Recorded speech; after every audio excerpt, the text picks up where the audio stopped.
Where we are right now, take it back, bring it up all the way from where we started back last, I guess June or whatever it was. Before the flood scattered the people, and the patriarchs were all covered in the first quarter, those first four periods, through the book of Genesis, and then the period of the Exodus and the wandering in the wilderness. Following that, then the invasion and conquest into the land. They went in to take the land, and then after that, it was set up and ruled by judges. And after about 350 years, time the judges was up, ending with Samuel. Of course, this is very much telling our story now. We bring in the period of the United Kingdom. And to kind of get a start into that, let's go back to the chapters right quick then, where we are with that.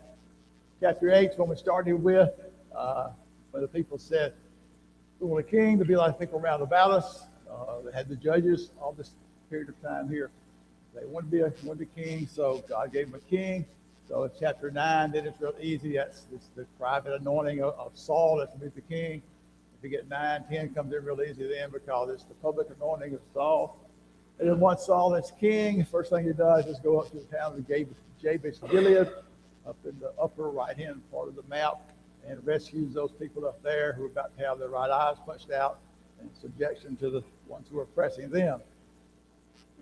Then he comes back, and with the kings in place, don't need Samuel anymore as their judge. So Samuel kind of steps out of the public life as he semi-retired, if you will, here. Says he'll still pray for the people. Woe to me if I don't do that, he said. Then you remember 13, because we talked about this very short time from the time Saul's anointed king until he starts stumbling and starts being rejected by God. And that's when 13 he makes that sacrifice because he got tired of waiting on Samuel to come and rejected by God as being king. And then because after that, then Jonathan goes and fights with the Philistines. Saul makes this oath about don't eat anything until the end of the days. Jonathan gets a little honey, and Saul's about to kill his own son. The people, of course, stop that. 15 then is a big chapter where he was really rejected and with the disobedience when he went in to fight against the Amalekites. Saul being rejected, then they got to have a new king. So 16 is where David is anointed. Goes down, Samuel does, to Bethlehem, to the house of Jesse, and anoints David as the new king down there. Then 17 is the big story of David and Goliath, as David goes up to check on his brothers, finds this big giant Philistine harassing the people, defiling the armies of God, that he kills Goliath. Then the troubles with Saul start up. Saul wants to kill him, and because of David's killed this, Saul's killed his thousands, and David's killed his 10,000. David's rising in popularity over Saul, so he gets jealous over that, and he marries him off to his daughter Michal, thinking that the dowry of the 100 Philistines, they would get killed.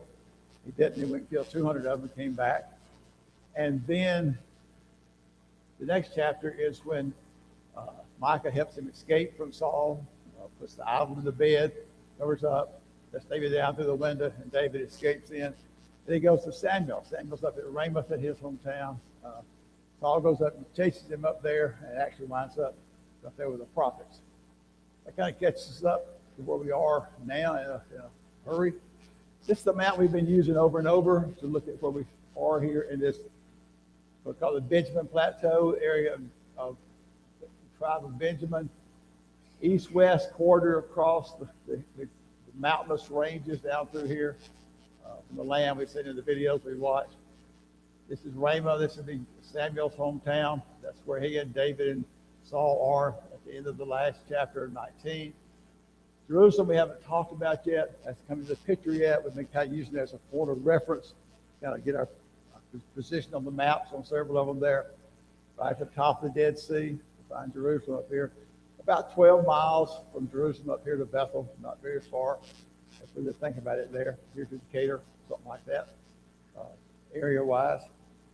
So taking Jerusalem as your point of reference now, the map we're going to need today to look at a couple of things is going to be this map here.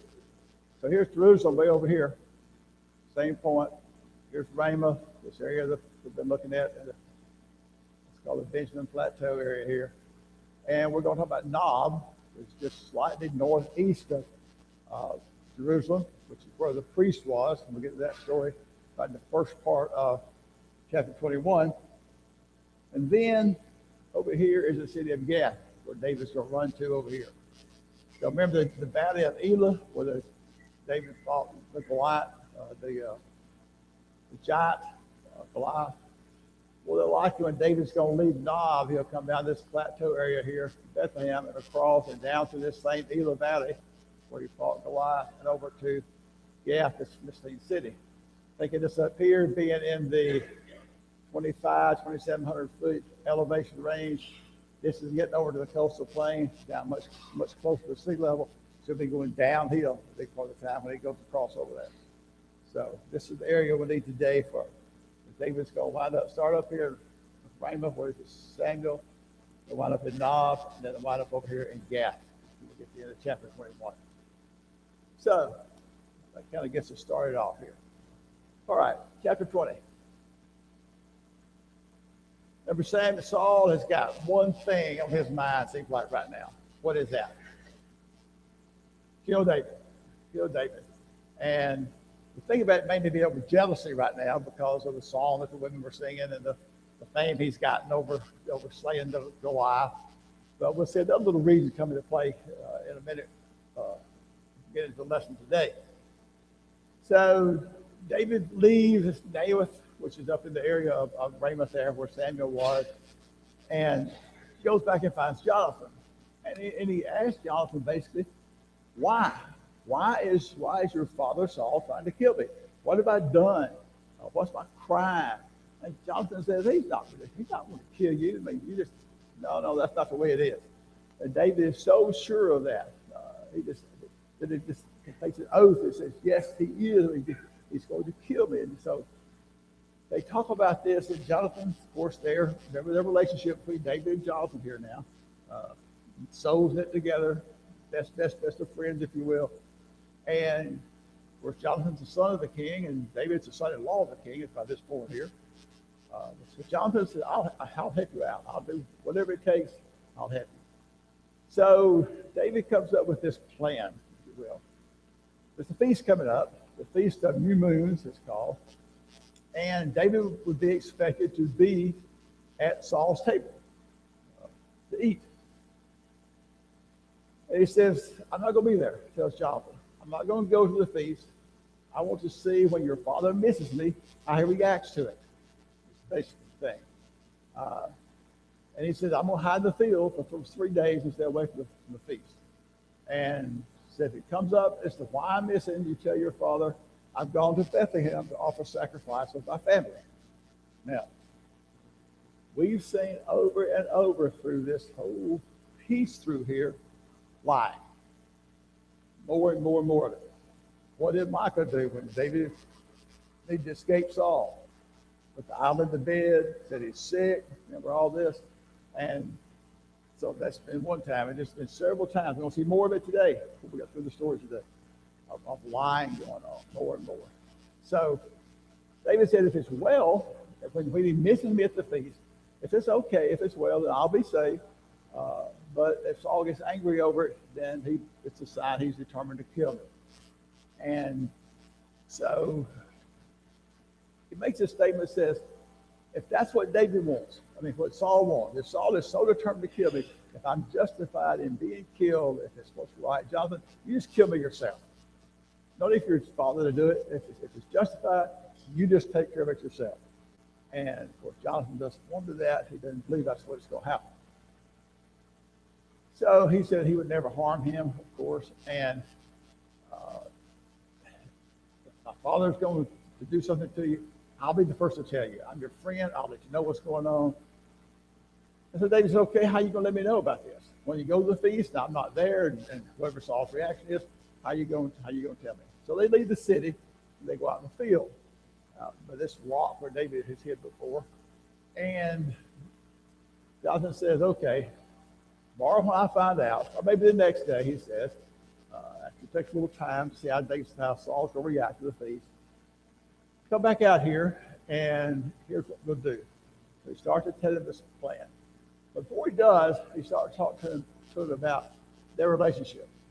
And he says, you're going to be king, and I'll be at your right hand. That comes in the story here. And he wants kindness to his father. Says, later on, I'm not talking about his father, his family. Later on, when you're on the throne, down the road, I want you to show kindness to my family. And he even gets David to promise it with an oath that he would be faithful to his family and take care of Jonathan's family down the road. We'll see that later on. That actually comes to play in the story later on. Again, remember the relationship between Jonathan and David. They would do anything for each other. And so that was what the promise he made to Jonathan now. So now, when you're missed at this feast, when you're missed there, how are you going to let me know about this thing? I said, okay, here's what we're going to do. We'll come back out after I find out how my father reacts, and I'll bring a lad with me, and I'll shoot 3 arrows. And tell the lad, if he goes out to search for the arrows, if the arrows are on, if I tell him to come back this way and look for the arrows, that's like you come on back into town, everything's fine. If I tell him to go farther and look for the arrows out there, then that's your sign that you got to escape. My father's out to get you. That's the plan they make there. So, and that's it. Boy said to find the arrows. But this side of him, David's safe. He's got to look farther, they're out farther. And of course, this is the covenant, this is the agreement they make. That's their plan, all hashed out here. So, David then hides in the field. Jonathan goes in to the feast. Saul is sitting in his usual seat against the wall, it says. Jonathan's sitting across from him. And Abner, who's Abner?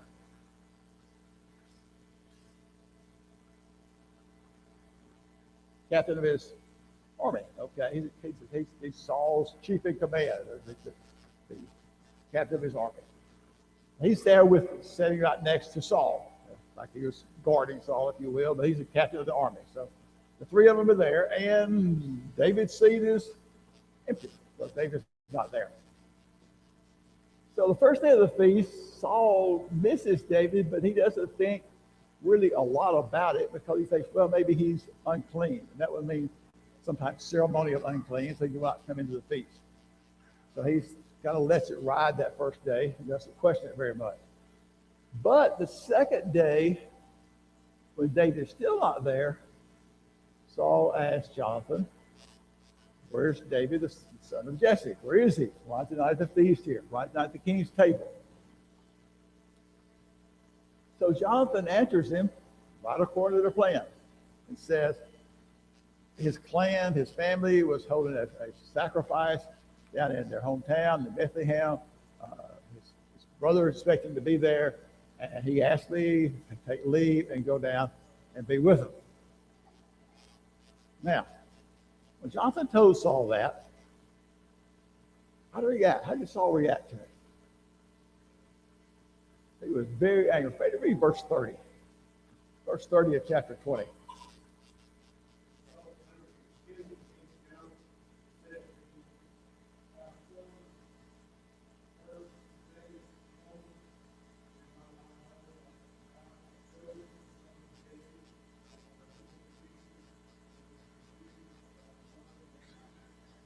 You son of a wicked, perverse woman, don't you know that I know you've chosen, essentially saying you've chosen Jonathan over me for the Mount Soup? Okay, he is very, very angry. He's using these phrases to talk about Jonathan, his own son. But his anger is just that kindled against David, and not just against David now, but also against Jonathan because he's choosing sides with David. So, having done that, what's he do next? What's he done to David 2 or 3 times already? Throwing the spear at David, trying to kill him when David being playing music. Who's he throw the spear at now? His own son. Okay? He throws the spear at Jonathan, trying to kill him. Well, this doesn't leave too much doubt in Jonathan's mind about what's going on now.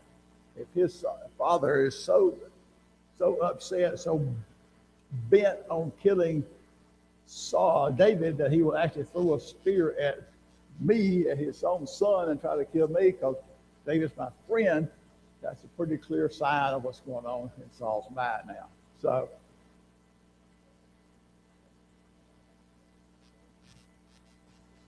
yeah, yeah, yeah, yeah, yeah. Well, he's already been mad at his daughter because she's the one that helped him escape and all this stuff, right? So Saul's got the whole family upset with him now. He's just that entrenched with David. So Jonathan's very angry. He's upset. He leaves. He doesn't eat anything that second day of the feast. Goes out then, and he's got to go out then and report this to David. So they go out in the field where David's hiding next to the heap of rocks there, and Jonathan has the boy with him, and he shoots his arrows. And what did he tell the boy to do? Go farther out, and he uses a couple of words here. What did he say? Make haste, hurry, don't stop. Okay. Is he telling that boy to go hurry up, look for those arrows out there? No. He's talking to David, okay? It's that urgent, David, that you get out of town. It's that urgent that you move and get going now. Yeah, my father's not just coming and looking for it. He is on the warpath, you might say. He's already tried to kill me. He didn't say that out loud, but that's the implication there. He said, the arrows are beyond you. Hurry, go quickly, don't stop. David, you got to go. Because, yes, what you told me back earlier is true. My father is out to kill you. There's no doubt about it. Okay. So the boy gathers up the arrows, brings them back to Jonathan. And Jonathan gives the arrows and his bow, his equipment back to the boy and sends him back into town. Boy has no idea what's going on. He just went out and retrieved arrows for the prince. Okay. So David comes out then. What does David do to Jonathan? 3 times. Bows himself to the ground 3 times before Jonathan. Okay. Bows himself 3 times. Showing no arrogance. David's been anointed king privately already. He knows he'll be king instead of Jonathan. But this relationship here between the two of them is very special there. So they weep with each other. David wept some more. And they have their parting words. And I guess at this point, they didn't know if they'd ever see each other alive again. I mean, that's how bad it is. But David's going to be on the run from Saul. Totally. That's what we're going to see in the next several chapters, is that run, that fleeing he does there. So he leaves, they part, and David leaves. And so that's kind of the summation, if you will, of chapter 20. Then we miss, maybe we'll talk about some point there before we move on to 21. Gary, go ahead.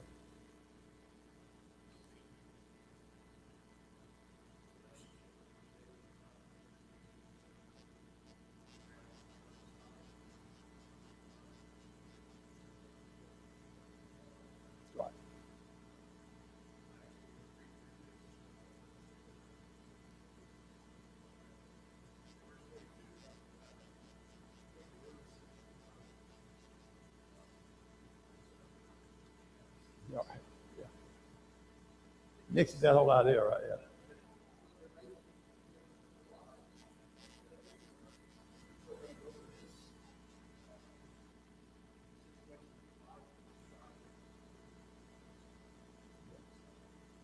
Yeah, and we brought it up last week a little bit. I know you weren't here. Gosh, that's sorry. But out of town. But yeah, we did. I think Freddie brought it up and mentioned it. Somebody did. The fact that he loved him as his own soul. That's twisted and perverted to show a relationship between Jonathan and David that did not exist. That was not it. As Gary points out, if they truly are homosexuals and that's a relationship, where would the descendants come from? He's talking about. Okay, we already know that David's got a wife, right? And go a little further, he's going to have another wife.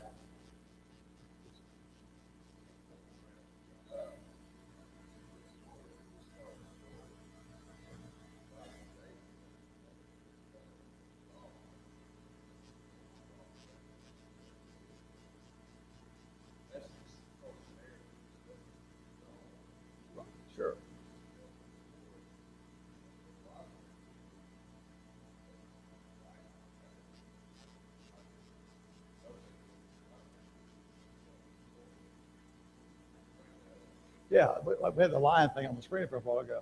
And we're going to see it at the very first part of this next chapter in 21. Lying again, okay? It's not that lying's okay. Okay, it's okay to go ahead and tell this lie. No, it's just the way it happened. It's the narrative, as Mike said. It's there, and God's not hiding it. It's the people, and that's the way they're acting. So it's not condoning the fact they're lying, the fact that they made this story up, concocted the king to save David's life. It's like when Michael lied about him being in the bed. He wasn't there. That's not good. It's not right. But this is just what happened. And we're going to see that, like I said, we start off this very next chapter. David's the one doing the lie this time again. Okay?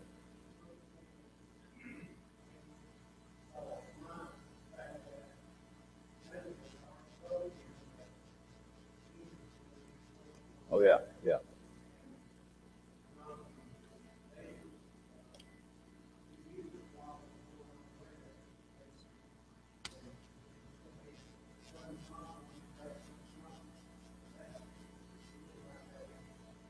Yeah, you read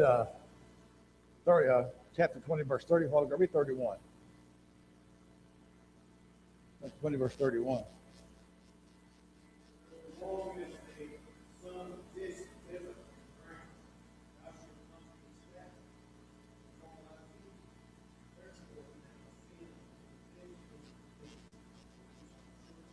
Okay.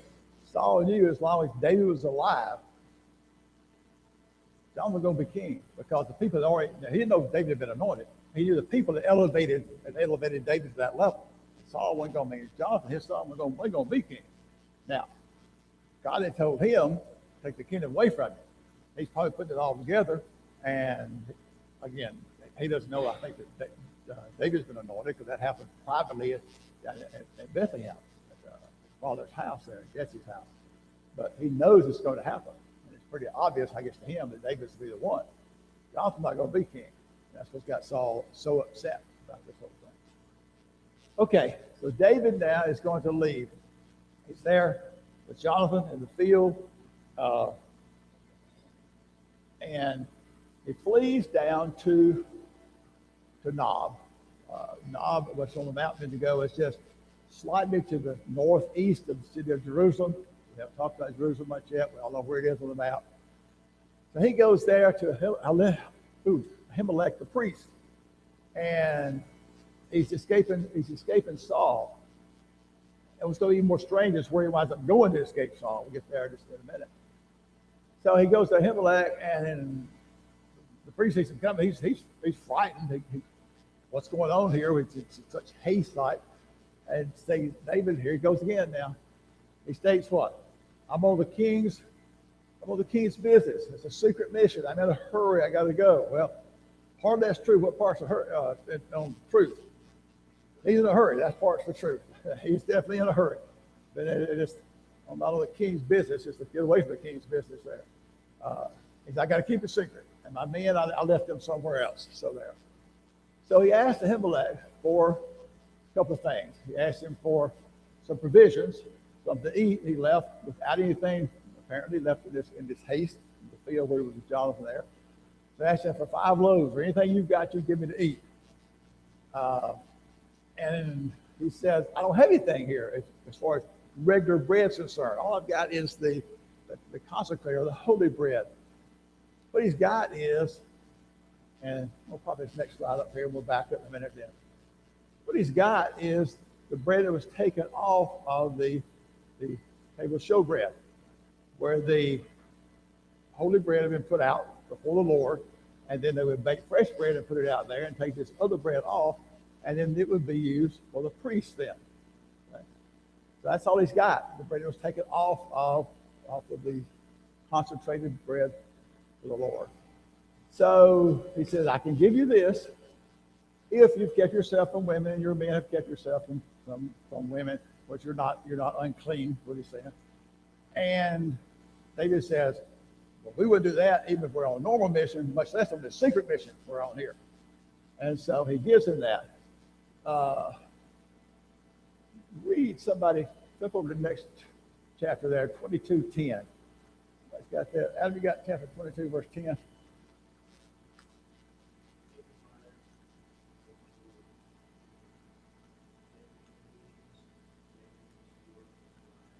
Okay, three things he did for him while he was there.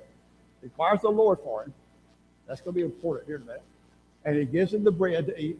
He also gives him Goliath's sword. Those are three things specifically named in this next chapter, which we'll get to in tonight, that Abimelech did for him there.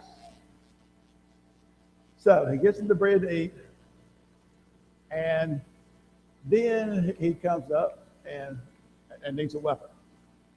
But there's somebody there watching all this. Doeg, who is an Edomite. The Edomites now are who? Descendants of Esau, which would be blood relatives here of the Israelites. But Doeg's an Edomite. He's the chief herdsman of Saul. He's hearing all this. And the passage that he was detained before the Lord. Why he was there with the priest, don't know exactly. He was there. So David asked him, "You got any weapons here?" I didn't have time to get my sword before I left. And he says, "I don't have anything except the sword of Goliath, who you killed." So there's no doubt that him, like the priest, knows who David is. In fact, he wouldn't know kind of where his entourage was. His son-in-law, the king, he might accept maybe a bodyguard or some kind of men be with him there, but yet David's running by himself. So he gives him the sword of Goliath to take with him there. Now, keep in mind, Doeg saw all this. All right, we'll get to him tonight. What comes out of that? Sad story. What comes out of that? So David leaves then and goes where? Goes to Gath. What was Gath? It was the headquarters of the Philistines. And furthermore, it was the hometown of Goliath, the very giant who David killed. And what's David got with him? Goliath's sword. Now, David, why are you going to Gath of all places?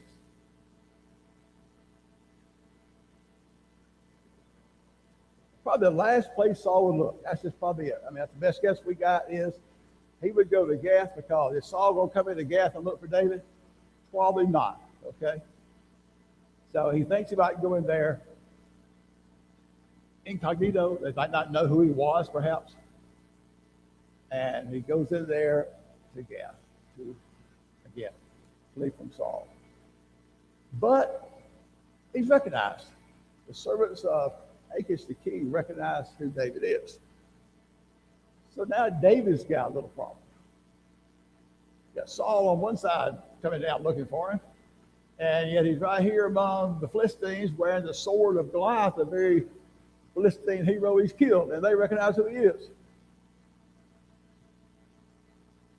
This point here is when if you look at the very first line in Psalms 56, it's when it's credited that he wrote Psalm 66 at this time. When he was there with the Philistines in the presence of Abimelech. We're not going to take time to read 56. Hope you did. But are going to be 34 in just a minute. There's elements involved in this. So when David realizes that they've made him out, know who he is,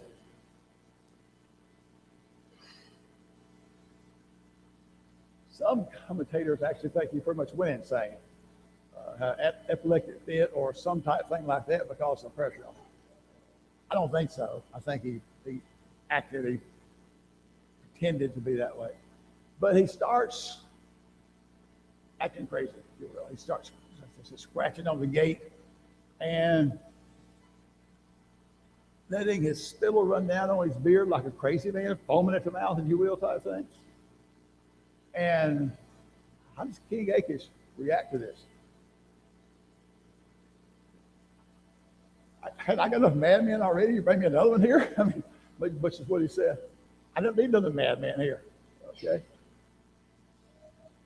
David's not worth anything. Don't worry about him. He's mad. Okay, look how he's acting like a madman here.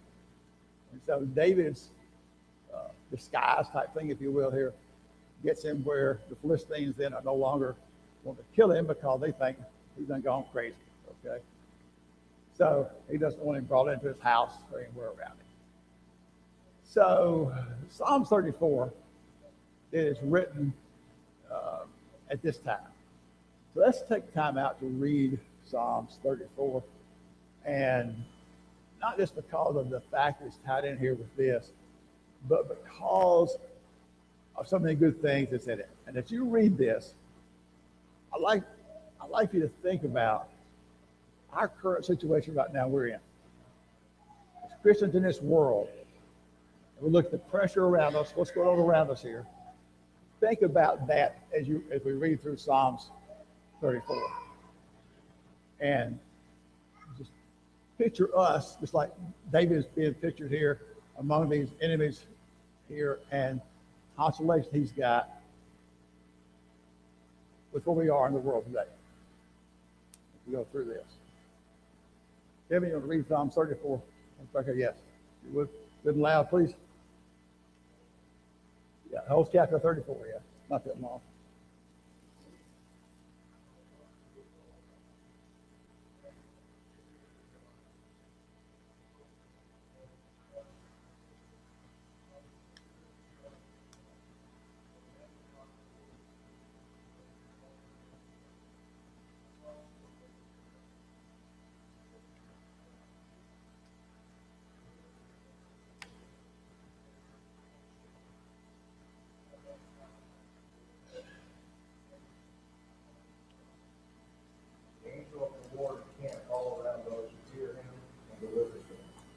So taste and see that the Lord is good.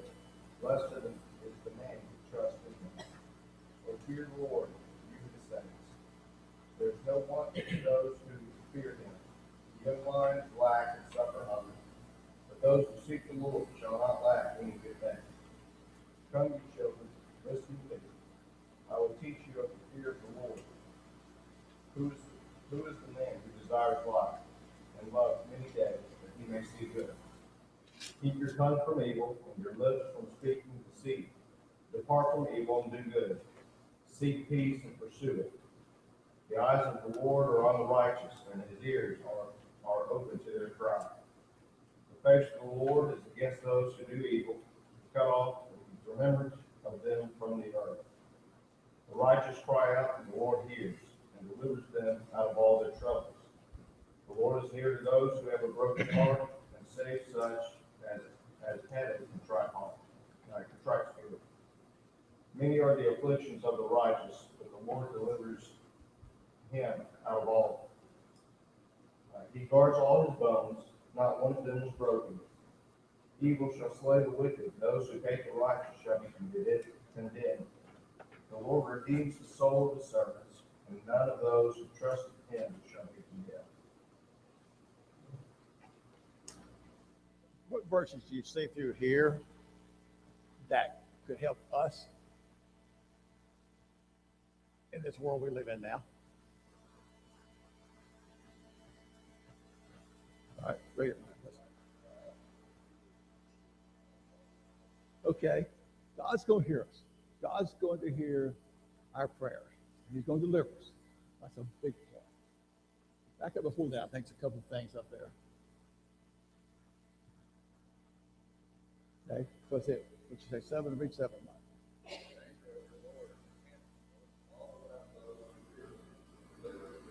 Okay, God's going to protect us. All right. What do we need to do?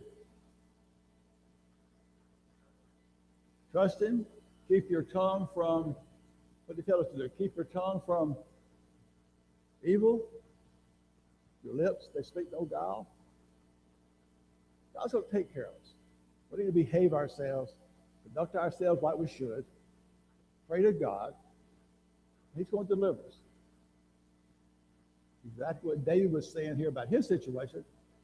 And I just think, when I read this, I couldn't help but think about any time far that goes. But just about the turmoil our world is in, this country's in.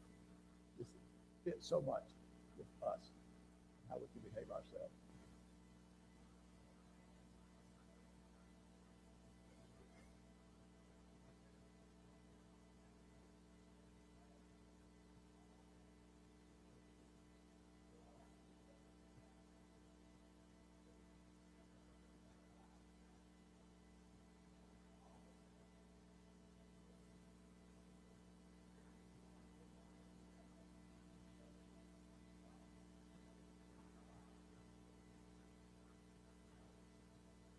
Where's our trust?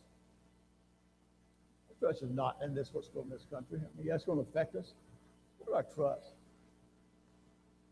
Where David put his trust. Okay, a couple of thoughts about these things here. We'll go right quick.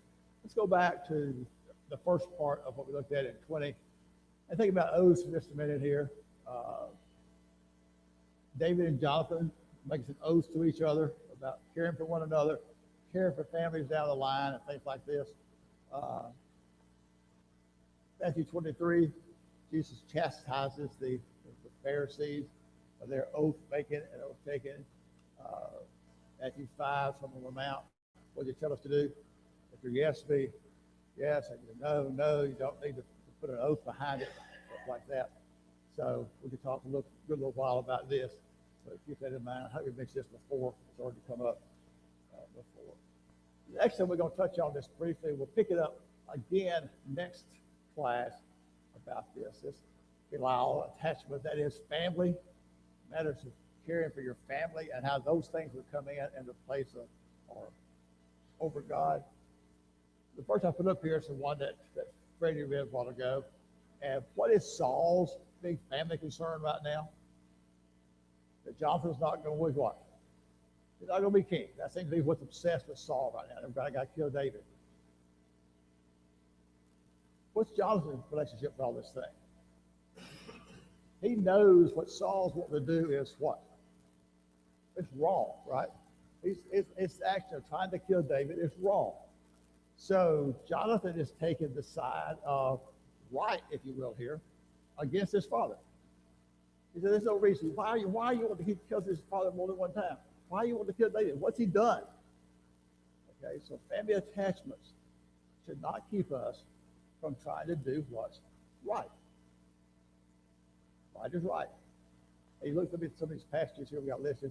Of course, we all know in Ruth, it's the story of Ruth and her family, the mother-in-law and Boaz. And we've been through this story just recently, last quarter. Some of these other passages here, again, have to do with family care and putting family care above care for the Lord. And it's probably should not do that. But got just a tad of time left. Let's talk about this one for just a minute. Oh, let's see. There's one here I wasn't. We've already passed by it. Oh, in Psalm 34 is what it was.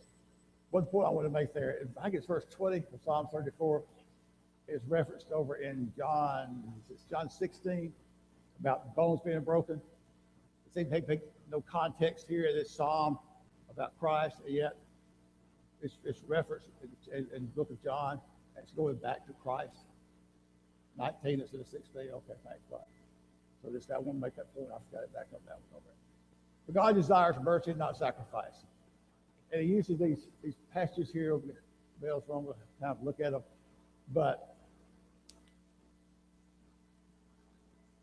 the disciples walking through the field and plucking corn on the Sabbath day and using their hands to grind them out. What do the Pharisees say? Can't do that. You're doing what? You're working on the Sabbath. You're harvesting grain and you're grinding it to eat it. And what Old Testament passage does Jesus go back to talking about it? Just think of this very passage right here. David eating the showbread off the table here. The exact thing he goes back to. And knowing that, and God wants mercy, not sacrifice. Those other passages here talk about the priest on the Sabbath day. What could you not do on the Sabbath day? You can't work, right? Yeah, what's the priest doing all day long on the Sabbath day? He's cutting sacrifices. He's working. He's cutting animals' heads, necks, and bleeding them, and making all this sacrifice stuff. So, which is which? Okay. There's a time for obedience. There's also a time for the mercy that comes with it. And there's times they don't conflict. It's got to put them in the right perspective. And Bill's wrong. I don't have time to dig into these, but think about these and make note of them here. Even the New Testament goes back and references this very point here of David with the sacrifice here. Okay. All right. Wednesday night, I think it's 2 more chapters. Let's see what we got right quick. 22 and most of 23, about half of 23, and a couple of Psalms in there. So look at those for me tonight. Thank you.